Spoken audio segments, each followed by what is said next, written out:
incentive has been given to inventors since 1421, when Brunelleschi was granted the first patent of the world. Brunelleschi was an Italian architect whose design was being used to build the Cathedral of Florence. For its construction, large amounts of marble was needed to be transported up the Arno River, and Brunelleschi invented a new kind of boat for carrying the loads, which he nicknamed Il Badalone, or the sea-going monster. Brunelleschi was held in such high esteem by the Venetian government that without having seen the invention, the Senate agreed to give Brunelleschi a 3-year monopoly on his innovation. If anyone else attempted to build the boat, it would be burned. This agreement between Brunelleschi and the Venetian Senate was the first time the government had given exclusive rights to an inventor in exchange for disclosure of the invention. This privilege given to Brunelleschi has become the modern-day patent system. A patent is the exclusive right granted by a government to an inventor to manufacture, use, or sell an invention for a designated amount of time. Ever since the first British colonies were established, patents and copyrights had been requested by the people even before the Constitution was signed. In 1789, when the Founding Fathers signed the Constitution, it stated that Congress had the power to grant patents and copyrights. However, no patents were granted. In the State of the Union message to the second session of the First Congress meeting in New York City, George Washington proposed giving incentive for new and useful inventions from other countries to be produced in the United States and to recompense inventors for their skill and exertion. After its revision, President George Washington signed the first patent statute into law on April 10, 1790. This new system required that all patent applicants submitted a written description, drafts, and a model of the invention, if possible. The Secretary of State, Secretary of War, and Attorney General were to review the submissions and send it to the President for his signature if 2 of them deemed it sufficiently useful and important. The drafts and model were then available to the public for the benefit of society. The patent was then valid for 14 years.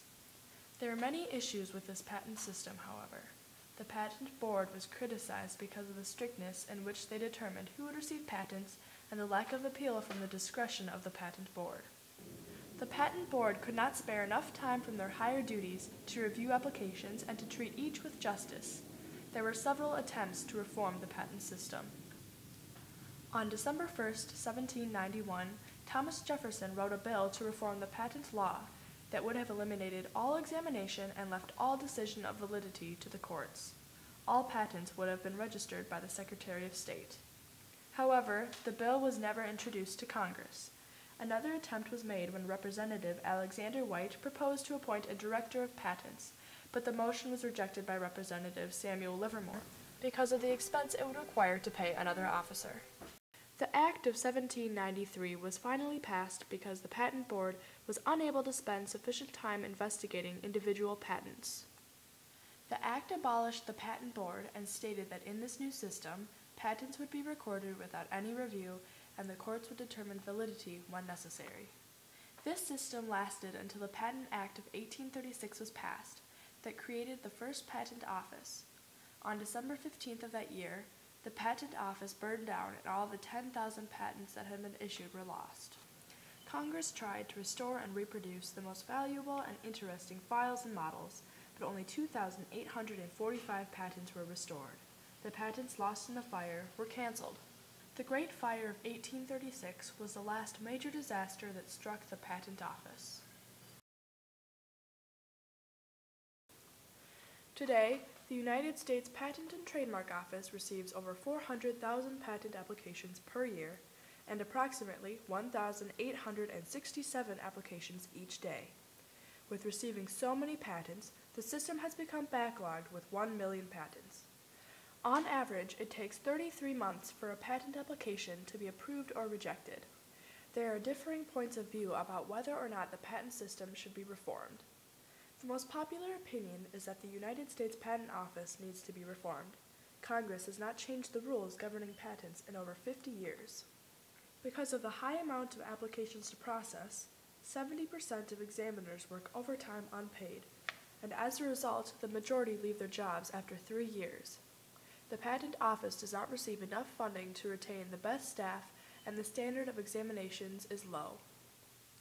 In addition to these major issues, many people take advantage of the patent laws. There are millions of patents for each advanced product, like cell phones and computers. In recent years, there has been a new kind of abuse to the patent system, patent trolls. These offenders acquire single patents with no intention of manufacturing the invention. The patents are necessary to create a complex product, and the patent trolls collect payment from major companies. To stop these patent trolls, reform is necessary. Another common view is that the system should not be reformed. The United States is well known for being the best at making new discoveries and creating new products. One of the reasons the United States did so well is because of our excellent patent laws.